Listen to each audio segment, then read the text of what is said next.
Thank you very much. Great to be here, and it's great to be the kickoff speaker for this big rally and election forum. I am running for mayor.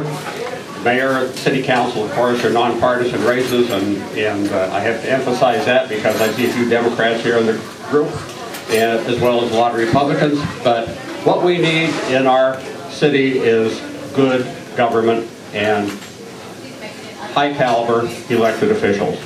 Now, I am running because I want to vote for change. I want you to vote for change. We need change. We got to change nationally last November, but we really need to change this May in Fort Worth as well.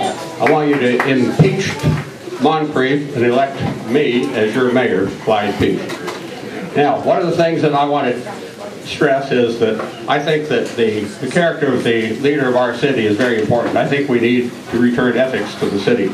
We have an ethics code in this city, and it hasn't been followed for the last 12 years. I'm not just blaming Mike Moncrief, I'm blaming Kenneth Barr as well. Because I tried to get an ethics committee when I first got on the council, and incidentally I had 8 years on the council, so I do have experience in the job. But we have never really had a functioning ethics committee in this city, and it's time we had one. And it's not just for the elected officials, it's also for management. And there are many important roles of an ethics committee. And we need to return that. We need accountability downtown at City Hall. Some of the other things that I'm interested in are decentralizing government. You know, I don't know where you all live, but you don't live downtown more than likely. My wife Drew is here tonight. Stand up, Drew, and let me see you. Come with me to everything. And we live about 11, 12 miles far southwest. And coming downtown is really kind of a chore sometimes because parking is limited, and particularly if you want to go to City Hall, it's pretty tough to do. I had proposed when I was on the city council that we decentralize government by buying some of the old food line stores and relocating police substations there, possibly a municipal court for least traffic fines, that sort of thing, and do the usual paperwork that you have to go downtown for right now. It would be a good investment, I think, because we have a lot of our city employees that actually live out in the same neighborhoods as you live, and they would enjoy going to work a lot closer.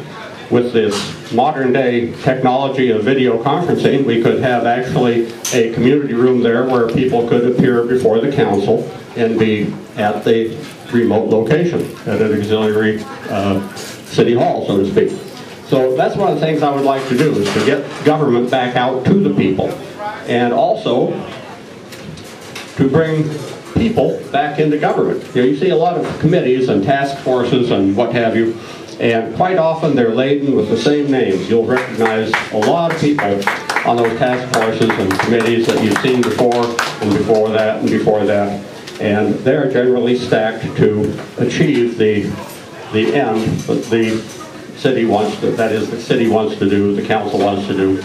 In the way of gas task force, I think it was heavily weighted towards gas interests, and I don't think that's in the best interest of the people here, the people that are getting their front yards torn up with gas gathering lines, or maybe experience to the saltwater return lines, which are really toxic water return lines.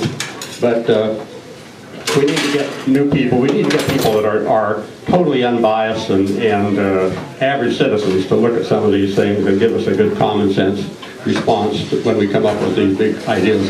You know, particularly things like Trinity Uptown, that sort of thing. We need to bring a little bit more safety and environmental quality to the Barnett Shale. We have a potential with all the wells that are going to be drilled in the city of Fort Worth. We have a potential for using up about 21 billion gallons of water. We have a potential for gas compressors in your neighborhood. We need zoning to restrict those sort of things. We need to be careful about the use of eminent domain to put gas lines, gathering lines up and down your streets. And speaking of streets, if you drove here tonight, you probably went over one of our many poor streets. We have so many poor streets that we used to have a goal of getting not more than 13% of our streets being in poor condition. I think we've met that goal and then some. We probably have a whole lot more than that. And we need to concentrate on putting some of our money back out in the suburbs instead of putting it all downtown. Great to be here with you. I've got some flyers for you if you'd like. And remember, vote for change, vote for Clyde Picht for mayor. Thank you.